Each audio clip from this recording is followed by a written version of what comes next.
마스크를 벗고 백신 패스를 없애고 입국자 제한을 풉니다. 네, 오미크론 대유행 속 각국이 속속 방역 규제를 완화하고 있습니다. 물론 혼란도 있습니다. 오미크론 속 그 이후를 준비하는 지구촌의 모습을 오늘 살펴보겠습니다. 글로벌리티 서영민 기자 나와 있습니다. 안녕하십니까? 안녕하세요.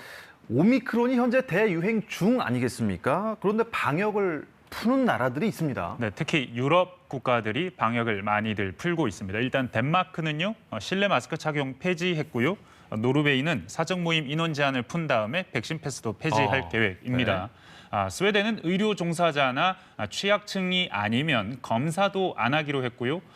영국은 마스크, 백신 패스에 이어서 확진자 격리 방침도 폐지하기로 했습니다. 독일, 폴란드, 체코 등도 곧 규제를 풉니다. 이 나라들은 이 코로나가 끝났다 이렇게 보는 겁니까? 그중에 영국 같은 경우는 확실히 코로나 정점을 지난 기세가 완연합니다. 한번 그래프를 보면요. 네. 한때 한 23만 명 정도까지 치솟았다가 지금 4만 명까지 다 내려왔습니다. 반면에 덴마크나 노르웨이는 좀 다릅니다. 오히려 확진자가 늘었지만 방역 조치 대부분을 해제한 겁니다.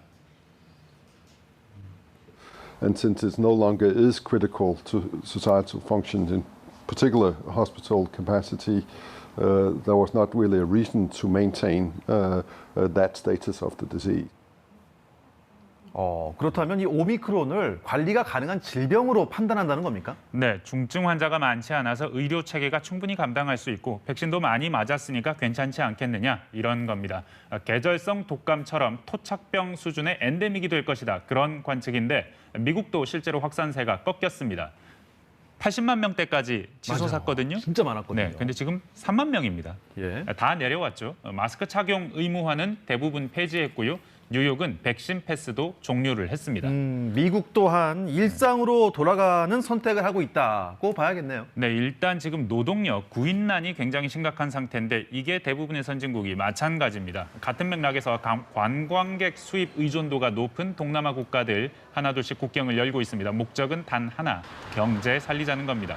호주도요, 관광객을 못 받아서 매달 3조 원의 손실을 입었다고 합니다. 결국 코로나 봉쇄 2년 만에 이달 21일부터 해외 관광객 받기로 했습니다.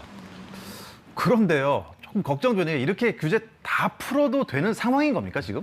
당연한 얘기겠지만 걱정의 목소리가 벌써 나오고 있습니다. 마스크도 써야 되고 백신도 맞아야 한다. 엔데믹은 바이러스의 종식이 아니라는 목소리입니다.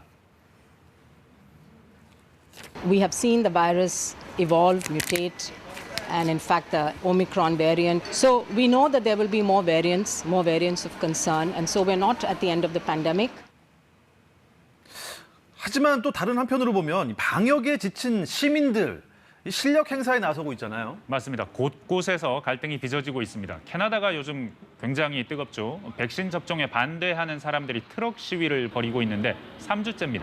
연 800조 원, 대미 교역량의 30%가 오가는 국경의 교역 통로, 앰베서더 다리라는 게 있는데 이걸 6일이나 막고 서서 경찰이 직접 해산을 시키기도 했습니다. 하지만 여전히 정부의 코로나 정책에 대한 비판이 거세고요. 이젠 시민들까지 여기 가세하고 있습니다. My wife is a business owner. Her business has been closed for 18 months out of 2 years. I felt it at home. There's people who have lost their businesses, lost their homes. So we understand that pain and we feel it. 그래요. 코로나가 아니고 정말 굶어 죽을 수도 있다 이런 말씀인 것 같은데 가까운 나라로 가보겠습니다. 우선 일본 상황은 어떻습니까?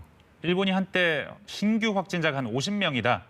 거의 끝난 거 아니냐, 이상하다 그랬었는데 좀 오미크론이 퍼지자마자 급격하게 늘어서요. 지금 10만 명 수준까지 육박했었습니다. 이렇게 되니까 상당히 흥미로운 지점이 하나 있는데 일본은 150년 전에 쇄국 정책했었죠. 그때 빗대서 요즘을 코로나 쇄국이라고 합니다. 국경을 강하게 틀어 잠궜기 때문입니다. 그런데 이제 다시 이걸 열기로 했습니다.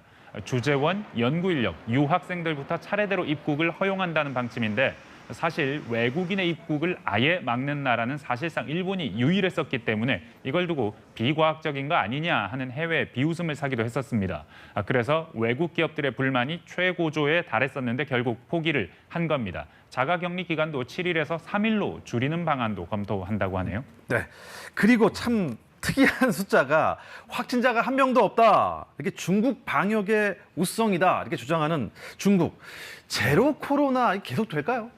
그걸 홍콩을 통해서 좀 살펴볼 수 있을 것 같습니다. 지금 홍콩이 3일째 한 1,000명 넘는 확진자가 나오고 있는데 지금 홍콩도 중국식 제로 코로나를 하거든요. 근데 만약 제로 코로나라면 이제 도시를 봉쇄해야 되는 상황이 된 겁니다. 홍콩 정부는 일단 지금은 2인 이상 사적 모임을 금지하고 있는데 아시아 금융 허브의 미래 또 제로 코로나의 미래 동시에 확인할 수 있는 곳이 홍콩입니다. 한편 같은 날 중국 정부 집계 본토 확진자는 28명입니다. 글쎄요, 중국의 코로나 숫자는 늘 미스테리한 것 같습니다. 네, 서영민 기자, 오늘 소식 잘 들었습니다. 고맙습니다. 감사합니다.